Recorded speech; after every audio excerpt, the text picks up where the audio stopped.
दोस्तों नमस्कार, जय भीम जोहार। मेरा नाम है बेनीराम यादव। मैं राजनीतिक हलचल लेकर के आपके समक्ष उपस्थित हूँ। आप देख रहे हैं राजनीति की हलचल। हलचल तो दोस्त इस समय दिल्ली में मची हुई है, जहाँ चुनाव हो रहा है, विधानसभा चुनाव हो रहा है, जहाँ सभी पार्टियों के नेता चुनाव प्रचार के लिए पहुंच रहे हैं। यूपी के मुख्यमंत्री भी दिल्ली प्रचार में चुनाव प्रचार करने के लिए पहुंच रहे हैं। दोस्तों, दिल्ली एक महत्वपूर्ण शहर है, जहां देश के राष्ट्रपति रहते हैं, जहां देश के प्रधानमंत्री रहते हैं, जहां देश के सारे सांसद रहते हैं, जहां देश के महत्वपूर्ण मंत्रालय हैं। क्या वहाँ की जनता गंवार हो सकती है? क्या वहाँ की जनता ना समझ हो सकती है, जो अपने हित को न समझ सके? दिल्ली की जनता गंवार नहीं है, ना समझ नहीं है। वह अपने हित को जानती है, अपने हित को देखते हुए दिल्ली की जनता फैसला करती है। वैसे वहाँ कांग्रेस, भाजपा और आम आदमी के बीच मुख्य मुकाबला है। देखना होगा कि वहाँ बाजी कौन मारता है। देखिए, पिछले कई वर्षों से वहाँ आम आदमी पार्टी की सरकार चल रही है, जिसने दिल्ली में गरीबों के लिए बहुत कुछ किया है। उसने दिल्ली में शिक्षा व्यवस्था बेहतर किया है, और बेहतर करते हुए फ्री शिक्षा व्यवस्था की है, और दवा की भी मुक्ति दिलाई है, फ्री व्यवस्था दवा की भी कराई है। तो दिल्ली में स्कूलों की दिशा और दशा सुधरी है, अस्पतालों की दशा और दिशा सुधरी है।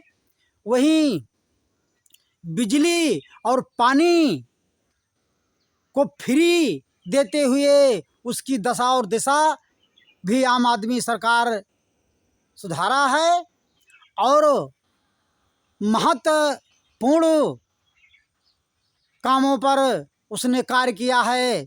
जैसे महिलाओं का बसों में किराया फ्री है, वहीं 2100 रुपया महीना देने के लिए फिर उन्होंने घोषणा की है, और पुजारियों के लिए भी वेतन देने की बात कही है। वहीं बुजुर्गों का वृद्धा पेंशन भी बढ़ाने की बात कही है, क्योंकि वहाँ पर आम आदमी पार्टी के नेता अरविंद केजरीवाल ने बहुत महत्वपूर्ण कार्य किए हैं। गरीबों के वो मसीहा हैं, और गरीबों की सरकार है, जो वहाँ कोई जाति भेदभाव उनके सरकार में नहीं रहा है। ऐसी ही सरकारें देश में होनी चाहिए, जो रोटी कपड़ा और मकान पर बात करें। ऐसी सरकारें नहीं होनी चाहिए जो जुमला की रेवड़ियाँ बांटते रहें, जुमलेबाजी करते रहें, जातिवाद की जड़ों को खोदते रहें, नीची जातियों का उपहास उड़ाते रहें। ऐसी सरकारें देश में नहीं होनी चाहिए। दिल्ली जैसी सरकारें होनी चाहिए। वैसे दिल्ली की जनता मूर्ख नहीं है। वह वहाँ की जनता जो है सोच समझ कर फैसला लेती है। जो सरकार उनका काम करती है, वह उन्हीं को वोट करते हैं। वह धर्म के नाम पर वोट नहीं करते हैं, वह काम के नाम पर वोट करते हैं।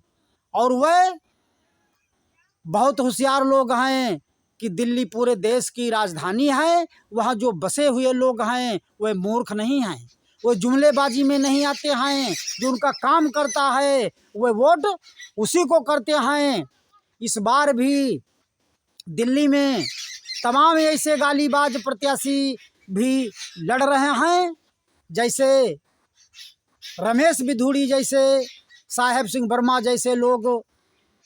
तमाम ऐसे चेहरे हैं जो कुछ पैसा शिविर लगाकर बांटते हैं। रमेश बिधूड़ी जैसे गालीबाजों ने तमाम पता नहीं क्या क्या महिलाओं को कह दिए, क्या क्या लोकसभा के अंदर सांसदों को कह दिए। फिर एक जनसभा में वो पहुंच गए और जनसभा करने के समय एक महिला ने उनसे सवाल किया कि आपने जो है बहुत कुछ अभद्र टिप्पणियाँ तमाम नेताओं के ऊपर की है। तब उनकी बोलती बंद हो गई, वो वहाँ से भाग खड़े हुए। तो दिल्ली की जनता गंवार नहीं है, दिल्ली की जनता बहुत होशियार है, वह सोच समझ कर फैसला लेगी। और वहाँ पर जो है आम जनता से जब मीडिया गाँव में जा कर के, शहरों में जा कर के बात करती है, तो वहाँ की जनता खुलकर कह रही है कि हम आम आदमी को चुनेंगे। फिलहाल वहाँ आम आदमी का पलड़ा जो है भारी दिखाई देता है। जहाँ तक उम्मीद है वहाँ आम आदमी ही सरकार बनाएगी जो है, और सरकार बना करके दिल्ली में फिर 5 साल तक वहाँ सरकार चलाने की संभावना है। अगर वहाँ की जनता होशियार है तो अच्छे निर्णय लेती है। जय हिंद, जय भारत।